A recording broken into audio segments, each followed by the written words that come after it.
ఒక ఊరిలో ఒక పిసినారు ఉండేవాడు. ఎంత పిసినారి అంటే ఎన్ని డబ్బులు సంపాదించినా చిన్న గుడిసె లాంటి ఇంట్లో ఉండేవాడు. కాళ్ళకున్న చెప్పులు కూడా మార్చేవాడు కాదు. అరిగిపోయేంత వరకు వాడేవాడు.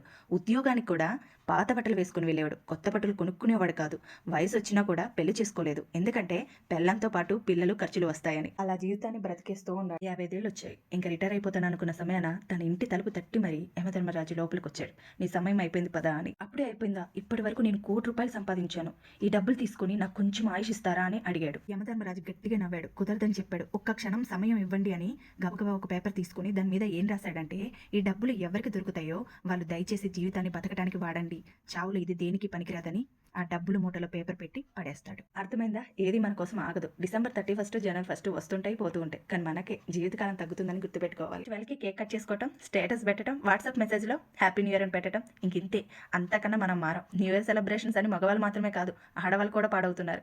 మందు సీసాలు నెత్తి మీద పెట్టుకొని బైక్ మీద రోడ్ల మీద తిరుగుతున్నారు. మన కల్చర్ ఎక్కడికి వెళ్తుందో కదా, తలుచుకుంటే భయంగా ఉంది. మన చిన్నప్పుడైతే నైట్ 9 దాకా అందరం కలిసి రంగులతో ముగ్గులు వేసుకుంటూ కూర్చుంటాము. అందరు ముగ్గులు అలా చూసేస్తాము. మళ్ళీ 12 దాకా కూడా మేల్కొని ఉన్నాం. ఒకవేళ మేల్కొని కనుక ఉంటే నైట్ 12కి కరెంట్ తీస్తాడు. అప్పుడు మనకి హ్యాపీ న్యూ ఇయర్ అని అందరు చెప్పడానికి వచ్చేస్తారు. అలా స్వీట్ పట్టుకొని స్వీట్ తీసుకోవటం, మళ్ళీ వెళ్ళి నిద్రపోవటం అలా జరిగేది. మనలో ఉన్న చెడు అలవాటు నైట్ నిద్రపోయే ముందు కూడా చేతిలో ఫోన్ వదలం. చూస్తూ చూస్తూ మనం పడుకునే లోపు తెల్లారిద్ది కూడా.